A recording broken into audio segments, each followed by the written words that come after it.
یہ چیز انتہا سے زیادہ گھٹیا بھی شاید چھوٹا ورڈ ہے کہ انسان کسی کے اوپر احسان کرے اور اس کے بعد اس کو جتائے کہ بھائی میں نے وہ آپ کو پیسے دیے، پھر ساتھ میں کہوں کہ یار وہ میرا ذرا یہ کام کر دینا، دیکھو یا اس طریقے سے، یا اس کے بعد اس کو تکلیف دینا یا اس کو بار بار یاد دلانا، یہ چیز جو ہے وہ انتہائی گھٹیا عمل ہے۔ صحیح مسلم میں حدیث ہے کہ 3 قسم کے لوگوں سے اللہ تبارک و تعالیٰ قیامت کے دن نہ بات چیت کرے گا، نہ ان کی طرف رحمت سے دیکھے گا، نہ انہیں پاک کرے گا، بلکہ ان کے لیے دردناک عذاب ہے۔ 3 قسم کے لوگ: نمبر 1 دے کر احسان جتلانے والا، نمبر 2 ٹخنوں سے نیچے پاجامہ یا تہبند لٹکانے والا، تیسرا اپنے سودے کو جھوٹی قسم کھا کر بیچنے والا۔ ابن ماجہ میں حدیث ہے کہ اللہ تبارک و تعالیٰ 3 قسم کے لوگوں سے قیامت کے دن نہ بات کرے گا، نہ انہیں نظر رحمت سے دیکھے گا، نہ پاک کرے گا۔ کون سے لوگ؟ نمبر 1 ماں باپ کا نافرمان، نمبر 2 صدقہ خیرات کر کے احسان جتلانے والا، نمبر 3 شرابی اور تقدیر کو جھٹلانے والا۔ کامن بات آپ دیکھ رہے ہیں۔ پھر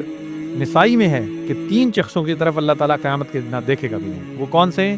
نمبر 1 ماں باپ کا نافرمان، نمبر 2 شراب کا عادی، نمبر 3 دے کر احسان جتلانے والا۔ دے کر احسان جتلانا یہ بہت جسے کہتے ہیں گناہ کبیرہ میں سے